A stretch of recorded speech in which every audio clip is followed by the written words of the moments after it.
We're engaged in a big social experiment, and like any experiment, you go into it without knowing what the consequences are. So, we don't know what the end result is going to be for society. The technology is evolving at a much, much faster rate than our ability to really fully understand it and fully understand how it's changing us. But there are some red flags, and there are some signals that I think we can already see that are concerning, and that's why this social experiment is somewhat worrisome to me and to other people who have thought about this problem and written about it.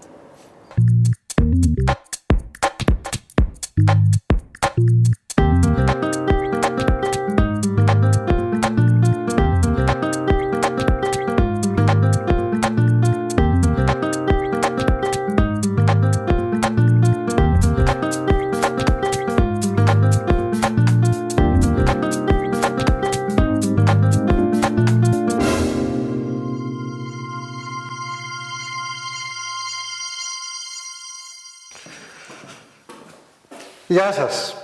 Ποιοι είναι οι κύριοι κίνδυνοι για την ψυχική μας υγεία στο διαδίκτυο? Στο ερώτημα αυτό απαντά ο ψυχίατρος Elias Aboujaoude στο βιβλίο του Virtually You, ο ψηφιακός σου εαυτός, που κυκλοφορεί από τις εκδόσεις Norton.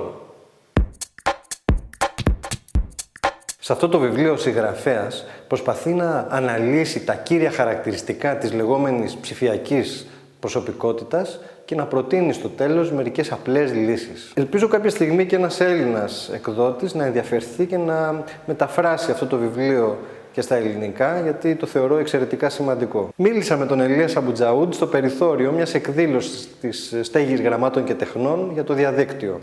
Ας τον ακούσουμε μαζί, μου είπε νομίζω πάρα πολύ ενδιαφέροντα πράγματα. There are many things that are wonderful about the digital life, but the more I've experienced it, both as a resident in Silicon Valley, but also as a psychiatrist, the more I've become concerned about some real dangers that come with it. And I subtitled my book, The Dangerous Powers of the E-Personality. The main title is Virtually You, but the subtitle is The Dangerous Powers of the E-Personality.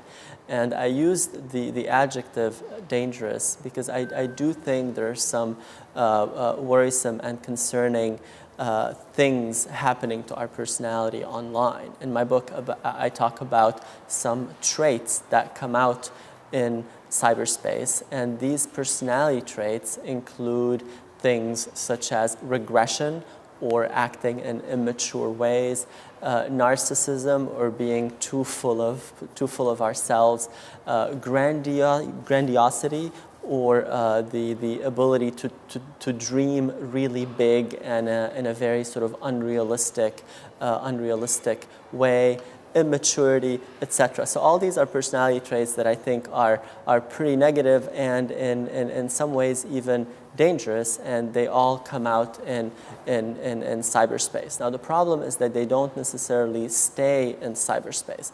These personality traits become incorporated into our offline personality as well, so that we start acting in an immature, narcissistic, grandiose way, etc., even when we're not online and even when we're not sitting in front of, Firefox or Internet Explorer or any open browser.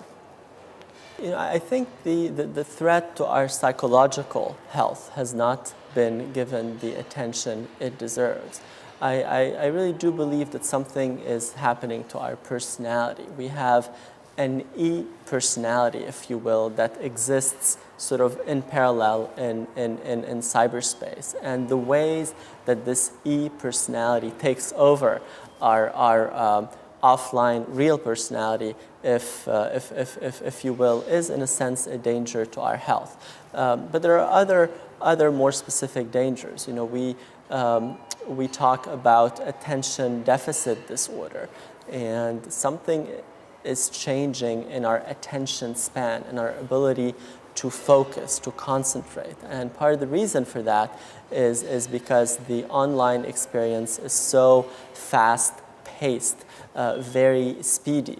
We spend an average of just a few seconds on every web page we visit. And what's happening is that our attention span and our ability to focus is becoming shorter and narrower offline as well. And again, it's a result of how we've become accustomed to just glance over things, try to absorb as much information as we can very quickly, but in the process have lost patience for depth, have lost patience for complexity, and that's I think a health hazard myself.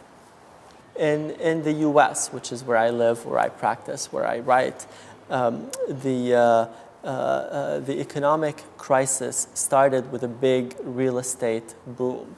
And the way people were buying property, people were buying real estate in 2007, 2008, it was like virtual property. You know, people were buying it, people who really couldn't afford to buy it were buying it.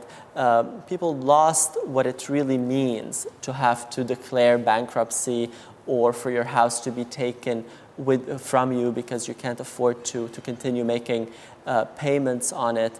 And something about money became virtual.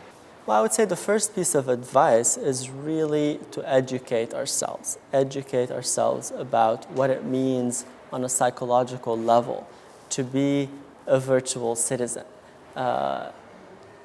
Again, we are almost too quick to embrace the newest, most speedy, most convenient online tool. And we do it sometimes really before pausing and asking ourselves, what does all this mean? What does it mean to always be online through my cell phone 24/7? And I think what we need to do is really pause and educate ourselves a little bit more about what all these wonderful tools are doing to our psyche.